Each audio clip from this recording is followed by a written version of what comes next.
الحمد لله رب العالمين والصلاة والسلام على سيد الأنبياء والمرسلين وعلى آله وأصحابه أجمعين. أشهد أن لا إله إلا الله وحده لا شريك له وأشهد أن محمدا عبده ورسوله. أما بعد، أعوذ بالله السميع العليم من الشيطان الرجيم. بسم الله الرحمن الرحيم. قد أفلح المؤمنون الذين هم في صلاتهم خاشعون. سورۃ المؤمنون قرآن مجید کی تلاوت کی ترتیب میں 23ویں سورہ ہے قرآن مجید کی، سورۃ نمبر 23، اور اس کی ابتدائی 2 آیات ہی میں نے آپ حضرات کے سامنے تلاوت کی.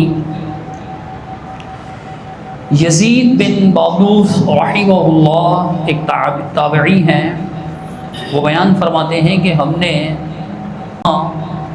آپ کانا خلق رسول اللہ صلی اللہ علیہ وسلم القرآن، نبی اکرم صلی اللہ علیہ وسلم کا خلق، آپ کا اخلاق قرآن تھا. خلق، رویہ، برتاؤ، اس چیز کو کہا جاتا ہے اخلاق. تو آپ کا اخلاق قرآن تھا، یعنی اللہ سبحانہ و تعالیٰ نے آسمان سے جو وحی کی صورت میں قرآن نازل فرمایا، متلو قرآن، تلاوت کرنے والا قرآن، اس کا پریکٹیکل جو ہے وہ محمد الرسول اللہ صلی اللہ علیہ وسلم کو بنایا. کہ عملی صورت اگر دیکھنی ہے، یہ اللہ کی آیات ہیں، ان میں اللہ کی توحید بیان ہوئی ہے، یہ اللہ کی آیات ہیں، ان میں رسول کا تذکرہ ہوا ہے. یہ ساری چیزیں عملی طور پر اگر کسی ایک فرد کے اندر کامل اکمل طور پر دیکھنا چاہتے ہو تو وہ صرف اور صرف محمد الرسول اللہ صلی اللہ علیہ وسلم. امی عائشہ نے اس کو بیان فرمایا، ثم قالت تقرؤ سورۃ المؤمنین، تم سورۃ المؤمنون کی تلاوت کرتے ہو تو اقرأ قد افلح المؤمنون حتی بلغ العشر، فقالت هكذا كان خلق رسول اللہ صلی اللہ علیہ وسلم. یہاں تک کہ آپ نے 10 آیات تلاوت فرمائی سورۃ المؤمنون کی، اور اس کے بعد ارشاد فرمایا کہ یہ اللہ کے رسول صلی اللہ علیہ وسلم کا اخلاق تھا. اب رسول اللہ صلی اللہ علیہ وسلم کے بارے میں رب کریم نے قرآن مجید فرقان حمید میں یہ بیان فرمایا کہ لقد کان لکم فی رسول اللہ اسوۃ حسنہ، رسول اللہ صلی اللہ علیہ وسلم کی زندگی میں تمہارے لیے بہترین نمونہ ہے. اور ہم دیکھنا چاہتے ہیں کہ رسول اللہ صلی اللہ علیہ وسلم کی صفات کیا تھی. وہ اس سورہ مبارکہ کے پہلی 10 آیات میں بیان ہوا ہے. ہم پر لازم ہے کہ ہم رسول اللہ صلی اللہ علیہ وسلم کے اخلاق کو، آپ کی سیرت کو اپنائیں، تو اس صورت کو سمجھیں، خاص طور پر اس کی ابتدائی 10 آیات کو، کہ ان میں ہمارے رسول صلی اللہ علیہ وسلم کے اوصاف بیان ہوئے، آپ کے اخلاق بیان ہوئے، آپ کے افعال بیان ہوئے، آپ کے برتاؤ، آپ کے رویے کو بیان کیا گیا کہ ان پر آپ کا عمل تھا. یہ آپ کا جو ہے وہ رسول اللہ صلی اللہ علیہ وسلم کی طرز زندگی تھی، یہ آپ صلی اللہ علیہ وسلم کی طرز بندگی تھی. آیت پہلی قد افلح المؤمنون نے فرمایا یقیناً، قد کا معنی ہوتا ہے یقیناً، یہ حرف لما کی ضد ہے. لما کا مفہوم یہ ہے کہ متوقع کام، جس کی توقع ہو اور جو ماضی میں ابھی تک ہوا نہیں. کسی کام نے ہونا تھا ماضی میں جو ابھی تک نہیں ہوا، اس کے لیے یہ بات آتی ہے، جیسے قرآن مجید میں کلا لما یقضی ما امرا، ہرگز نہیں، ابھی تک اس نے یعنی انسان نے وہ کام پورا نہیں کیا جس کا اس کو حکم دیا گیا تھا. رب کریم نے یہ بات بیان فرمائی. تو قد اس کے مقابلے میں ماضی کو حال سے قریب کر دیتا ہے. یہ جملہ فعلیہ میں تاکید کا وہی فائدہ دیتا ہے جو جملہ اسمیہ میں انا اور لام تاکید کا فائدہ ہوتا ہے. یہ چیزیں کلام کو مزید مؤکد کرتی ہیں، کلام میں تاکید کا اسلوب پیدا کرتی ہیں، یعنی کوئی اپنی بات کو جیسے پکی کر رہا ہو، ایسے کہہ سکتا ہے مومنین فلاح پا گئے، یہ ایک سادہ سا جملہ ہوتا، لیکن قد کے ساتھ بیان کیا تو قد نے اس کے اندر تحقیق کا معنی، یقین کا معنی پیدا کر دیا کہ یقیناً افلح، کامیاب ہو گیا، فلاح پا گیا۔ فلاح کا معنی کامیابی ہوتا ہے، اور یہ اردو زبان میں بھی استعمال ہوتا ہے۔ ہمارے کراچی میں کس چیز کی کمی ہے بلدیہ کی طرف سے، خاص طور پر فلاحی کاموں کی؟ فلاحی کام نہیں ہو رہے، فلاح و بہبود کے کام ہوتے ہیں نا، لوگوں کی بھلائی کے کام، فلاحی کام۔ کامیاب شہر کیا ہوتا ہے؟ جس کی سڑکیں پختہ ہوں، اسٹریٹ لائٹس کا مسئلہ نہ ہو، پارکس کا مسئلہ نہ ہو، گندگی نہ ہو، آلودگی نہ ہو، یہی ہوتا ہے نا۔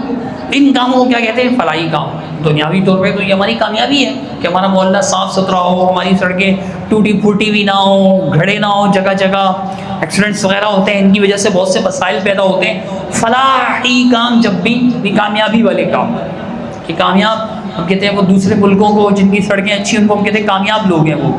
ہم ابھی تک کامیابی کی سیڑھیاں پتہ نہیں 70 سال سے تو چڑھ رہے ہیں، اللہ کرے چڑھی جائیں، کبھی کامیاب ہو جائیں۔ یا ہماری سیڑھیاں 70,000 ہیں، چڑھتے جائیں گے اور پوری نہیں ہوں گی، اللہ رحم فرمائے۔ تو یقیناً فلاح کامیابی کو کہتے ہیں۔ مطلب یہ تو میں آپ کو ایک لفظی اردو میں بھی یہ لفظ استعمال ہوتا ہے، یا فلاح و بہبود کے لیے کام ہونا چاہیے، فلاحی کام ہونا چاہیے، تو اس سے آپ ذہن میں بٹھا سکتے ہیں کہ فلاح کے معنی کامیابی ہے، اور یہاں جو کامیابی جس چیز کو کہا جا رہا ہے وہ در حقیقت آخرت کی کامیابی ہے۔ وگرنہ اگر دنیا کا معاملہ آپ دیکھیں تو یہ آیات مکہ مکرمہ میں نازل ہوئی ہے، یہ آیات پوری سورہ مکہ مکرمہ میں نازل ہوئی ہے، یہ آیات مکہ مکرمہ میں نازل ہوئی۔ اللہ کہہ رہا ہے یقیناً مؤمنون، یعنی ایمان لانے والے فلاح پا گئے۔ ایمان کے لفظی معنی یقین کے ہوتے ہیں، ایمان کا لفظی معنی کیا ہے؟ یقین کے۔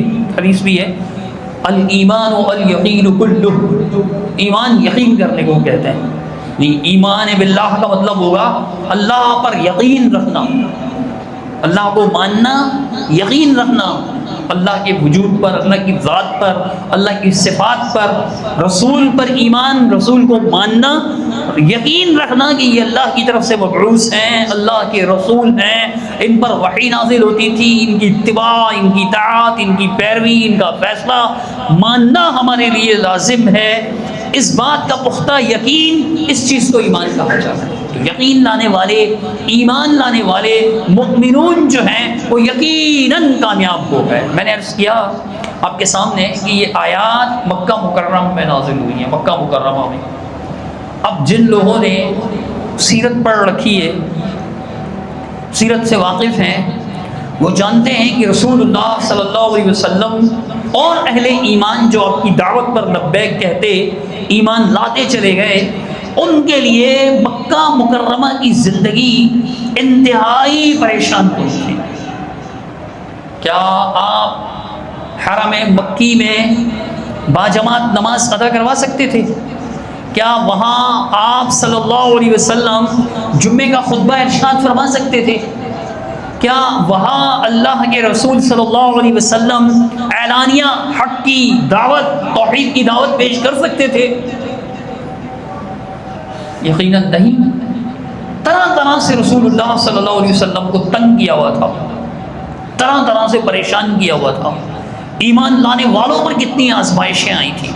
سیدہ سمیہ رضی اللہ تعالی عنہ، ان کے ساتھ کیا ہوا تھا کہ اسلام قبول کرنے کی پاداش میں، صدا میں، ان کو ان کے دونوں پیروں کو 2 اونٹوں کی طرف باندھ کر، 2 اونٹوں کے ساتھ ان اونٹوں کو مختلف سمت میں چلا کر چیر دیا گیا۔ اسلام کی پہلی، اسلام میں سب سے پہلی شہادت عورت نے پائی۔ بلال رضی اللہ تعالیٰ عنہ کو احد احد کہنے پر تپتی ریت پر گرمی میں ڈال دیا جاتا، پھینک دیا جاتا۔ آل یاسر پر ظلم ہوتا، کتنا ظلم تھا، خود رسول اللہ صلی اللہ علیہ وسلم کو کتنا مغموم کیا ہوا تھا، کتنا پریشان کیا ہوا تھا. آپ صلی اللہ علیہ وسلم پر فکرے کسے جاتے، بھکتیاں کسی جاتی، طنز کیا جاتا، آپ صلی اللہ علیہ وسلم پر طعن فرمایا جاتا، اور اللہ کے رسول صلی اللہ علیہ وسلم 13 سال تک مکہ میں پریشان ہی رہے. مکہ میں 13 سال تک پریشان نہ ہوتے. مکے والے اس وقت سدھر جاتے، فوری طور پر سدھر جاتے، فوراً اگر ان کی حق کی دعوت کو قبول کر لیتے، ان کے نصرت کرنے لگ جاتے، ان کے مددگار بن جاتے، تو ہجرت کی ضرورت پیش نہ آتی. رسول اللہ صلی اللہ علیہ وسلم مدینہ طیبہ تشریف نہ لے جاتے. مدینہ طیبہ ہجرت فرمانا ان کے ظلموں سے، ان کی پریشانیوں سے تنگ آ کر کے ہی رسول اللہ صلی اللہ علیہ وسلم کو اللہ تعالیٰ نے یعنی یہ حکم دیا، اور تنگ آ کر کے اہل ایمان پہلے حبشہ کو نکلے، پھر مدینہ کی طرف نکلے. یہ ہجرتیں ہوئیں اسی لیے کہ مسلمان بڑے پریشان تھے. اب آپ مجھے بتائیں کہ آپ انتہائی پریشان شخص کو یہ کہیں کہ یقیناً آپ کامیاب ہو گئے، پلٹ کر وہ کیا بولے گا؟ میری پتلی حالت نظر نہیں آتی تمہیں؟ مذاق اڑا رہے ہو میرا؟ میں کامیاب ہوں. یقیناً آپ کامیاب ہو چکے ہیں. لفظی معنی تو یہ ہوگا یقیناً آپ کامیاب ہو گئے ہیں. افلاح ماضی کا صیغہ ہے، مومنون کامیاب ہو گئے ہیں. کسی ایک صحابی نے نہیں کہا. ایمان کا اتنا اعلیٰ معیار تھا ان کا، کسی ایک صحابی نے کہا یہ نہیں کہا، یہ نہیں فرمایا کہ اللہ کے رسول حالات تو ایسے ہیں، جان کے لانے پڑے ہوئے ہیں، پریشانیاں ہیں، طرح طرح سے تنگ کیا جا رہا ہے، کتنی ہی بچیوں کی طلاقیں ہو گئی ہیں، خاندان والے ناراض ہو گئے ہیں، رشتہ داریاں توڑ دی گئی ہیں، بائیکاٹ ہوئے ہیں، اور آپ فرماتے ہیں کہ اللہ فرماتا ہے قد افلح المؤمنون، مومنون کامیاب ہو گئے. بڑی کامیابی ہے. ہم ہوتے تو بول دیتے اللہ نہ کرے، ہمارے جیسے لوگ ہوتے ایمان کمزور، لیکن ان کے ایمان بڑے پختہ تھے. اور پھر دوسری بات یہ ہے کہ صرف دنیا ہی کی نہیں، آخرت کی کامیابی بھی مراد ہے، اگرچہ آخرت کی کامیابی کو ترجیح ہے، اس لیے کہ آگے اللہ سبحانہ و تعالیٰ نے ان صفات کے بعد یہ ارشاد فرمایا ہے کہ اولئک هم الوارثون. یہی چند صفات بیان فرمائی ایمان والوں کی. ابھی تو میں نے صرف مومنون کا تذکرہ کیا ہے، پھر آگے اللہ تعالیٰ نے فرمایا کہ یہی وہ لوگ ہیں جو وارث بنیں گے، الذین یرثون الفردوس. کس کے وارث بنیں گے؟ جنت الفردوس کی جو سب سے اعلیٰ جنت ہے. تو میرے بھائیوں، فلاح سے یہاں مراد آخرت کی کامیابی ہے. اس سے پچھلی سورۃ الحج جہاں ختم ہوتی ہے، وہاں اللہ تعالیٰ نے آخر میں یہ فرمایا کہ وَافْعَلُوا الْخَيْرَ لَعَلَّكُمْ تُفْلِحُونَ. آخری آیت ہے تقریباً، وَافْعَلُوا الْخَيْرَ لَعَلَّكُمْ تُفْلِحُونَ. تم خیر یعنی بھلائی کے کام کرو، نیکی کے کام کرو تو تم فلاح پا جاؤ گے، کامیاب ہو جاؤ گے. یہ فرمایا اللہ تعالیٰ. تو اس آیت میں اللہ تعالیٰ نے جو یہ فرمایا قد افلح المؤمنون الذین هم فی صلاتهم خاشعون، اور پھر اس طرح کر کے اللہ تعالیٰ نے 6 کے قریب صفات بیان فرمائی ہیں. تو مطلب جو خیر کے کام کرنے ہیں، وہ خیر کے کام کون سے ہیں؟ وہ یہ ہیں نماز، اور پھر نماز میں خشوع. یہ حال اللہ تعالیٰ نے بیان فرمایا. آگے اس کا پچھلی صورت سے یہ تعلق ہے.